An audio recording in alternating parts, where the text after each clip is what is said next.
Miarabantsika rehetra misy fa salamatsara daholy. Androany tsika dia resaka mahakasika ny Madagasikara. Voalohany indrindra ho anao izay mbola tsy manaraka ny chaîne dia manasa anao ny tenako abonnez-vous mba ahafahanao manaraka ireo zava-misy mitranga mahazo ny firenentsika, ilay malalantsika dia Madagasikara izany. Resaka mahakasika ny Madagasikara tsika mazava ho azy mitranga mpiara-monina sy ny zava-misy. Resaka fandrosoana itsika ny fanontaniana mipetraka dia hoe mbola androso ve i Madagasikara? Mivaliny aloha dia eny fa sarotra misy paramètre be dia be mahasarotra anazy. Voalohany indrindra resaka fividianana ohatra, resaka fividianana mandeha ny fividianana dia ny olona tsy manana projet miantefa amin'ny vahoaka lany. Inona ny aton'izany? Satria manitra ny vahoaka malagasy. No ilay fantrana dia tsy mijery lavitra ny malagasy. Alohan'ny malagasy maty rapitsy toy izay maty androany satria sahirana loatra. Ny ankamaroan'ny malagasy dia zara fa mihinana, zara fa mahita vola ho entina misakafo. Ka rehefa tonga ny propagande, rehefa misy olona mahavita manolotra anazy vola 5,000 na ray alina vary sy menaka dia ray-po izy ireo mahatsiaro toy ny tiany. Dia farany mifidy olona tsy manana projet, mifidy olona tsy manana paikady fampandrosoana ny Madagasikara. Ny tena olana ihany koa dia ireo olona izay ataontsika hoe somary tafita zany teo amin'ny fiainana hoe manan-katao. Satria ry zareo tsisy raha iren'ny zareo, ny sasany fa tsisy rehetra fa ny ankamaroany ihany koa dia tsy miraharaha an'izany fividianana zany. Satria manino? Satria efa mandeha ny business an zareo dia tsisy raha iny an'izay hafa, tsisy raha iny voaka madinika mantra zany satria mandeha ny business tsaro izy hoe efa stable izay, tsisy raha inay an'izany politika izany. Fa rehefa mandeha ny fiainanay dia ok, tsisy raha inay hoe iza hitondra eo na roty na raha manana fa dia efa sava zay. Zay nisan'ny olana anankiray zay. Ka eto dia manentana misarika ny saintsika, ataontsika hoe manan-katao izay ataontsika hoe manana business mandeha eto. Aoka itsika mba hirona hijery akaiky ny politika io, mba hijery ho iza ny olona mendrika hitondra antsika. Satria raha manana mpitantana may tsika dia vao mainka andeha araka ny ilavanao azy, mihoatra lavitra ny ilavanao sy ny kasahinao aza ny zavatra ataonao vao mainka. Satria raha manao zavatra ohatra anao anankiray, tsy malagasy rehetrarehetra ohatra ny manana fahafa-mividy manao ny zavatra manana mividy ny produit-nao ohatra. Kanefa raha ataontsika misy fotoa main-tanana misy asa ho an'ny vahoaka malagasy, ireo olona miasa ireo dia manana fahafa-mividy produit na service izay ataonao dia vao may mitombo ny seha-piarena zay ataonao. Ka aoka itsika mba hijery akaiky manome lanja ny fividianana surtout satria ny fividianana io anisany ahafahana manohatra faratamy na ahafahantsika manda hoe andeha handahy itsika fa tsy ilayntsika sony régime anankiray ity. Andeha itsika hiova fitantanana vaovao dia amin'ny alalan'ny fividianana zany rehetrarehetra izany.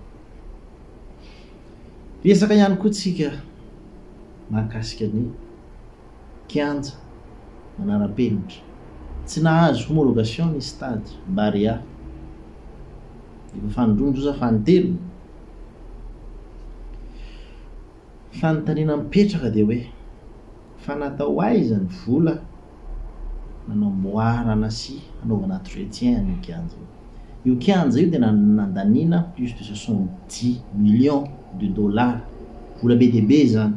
Dia maninona no tsy manaraka ny fenitra iraisam-pirenena mafana ianao? Misy antony ao ary tokony sokatra ny enquête na hoe ny fanadiadiana hijery hoe nakaiza ny vola, maninona io no tsy araka ny tokony hoe tsy manara-penitra. Sary fotsiny hitantsika dia ohatra ny sava maitsomaitso ny gazon eto fa tsy manaraka ny fenitra iraisam-pirenena. tsy manaraka ny fenitra aleo azy le kianja taloha mbola tsy natao fanavao zany satria tam'izany natao teo ny lalao raisam-pirenena lalao ny Sénégal natao teo eto ka mila sokafana ny fanadihadiana hoe nakaiza le vola iza mihinana ny vola tamin'io resaka kianja mba mahalalantsika menatra ary izay mangarahara izay milaina amin'ity firenentsika ity raha toka tsika lasa lavitra ny firenena izay no iri ary zao vao may afa baraka fandrony Madagasikara vao may afa baraka fandrony satria teo efa anisan'ny trophée ary nampimeby iny resaka trophée nampimeby inona nampimeby anazy satria rehefa nomenimena boka malagasy hoe trophée tony efa ny vahoaka mahantra mijaly ianao voafidin'olona hoe mahay mitantana indrindra vokanao ary mahantra indrindra maneran-tany anisany mahantra indrindra maneran-tany dia tsy fantatra hoe ny forcena be ny ministère rehetrarehetra anova photo de profil an'ilay hoe leader politique de l'année 2024 tsy fantatra ny forcena be antena nampimedy zao mibany zareo izy androany dia nandeha teo amin'ny Facebook de teo amin'ny Facebook tarahinao fa inona ny vananty teo ty forcena ve nazo de rapitso naverina tamin'ny logo ohatra hoe ministère ny fahasalamam-bahoaka ministère ny serasera ito ampianarana ambony ampianarana teknika naverina amin'ilay logo satria tsy nahazaka an'ilay pression mivoaka malagasy tao amin'ny Facebook forcena de hoe fantatra hoe efa maninona ho ny leader politika any Rajoelina dia nilaza ny zareo tamin'izany fotoana zany satria manana projet ny autoroute hoe ampitoena Antananarivo sy Tamatavy aiza ho aiza ny autoroute am'izao aiza ho aiza navita fikiry kilomètre am'izao fotoana zao de hoe navita téléphérique zany ve de tsy mahamenatra zany hoe navita téléphérique ianao ny firenena mahantra indrindra manana téléphérique exploit kosa zany fomba hoe le téléphérique tena ilainy vahoaka tena ilainy vahoaka ve ny téléphérique eny ilainy fa tsy mboka rehetrarehetra no mila ny téléphérique ary tsy lara-pahamehana io misy zavatra lara-pahamehana tsara kokoa no ny téléphérique misy de maninona raha izany no atao maninona toy izao hoe vahoaka malagasy inona ny maha leader politique azy raha toka ny vahoaka entiny azy vao may tsy manana fahafahamivina vao may miha-mahantra isanandro zay le izy ty zao ianao leader politique ny kianjanao tsy homologué tsy manaraka ny fenitra iraisam-pirenena zao ianao lavitra zay fa tsy ho lava resaka fa dia mirary soatsika rehetra sy ny ten'Andriamanitra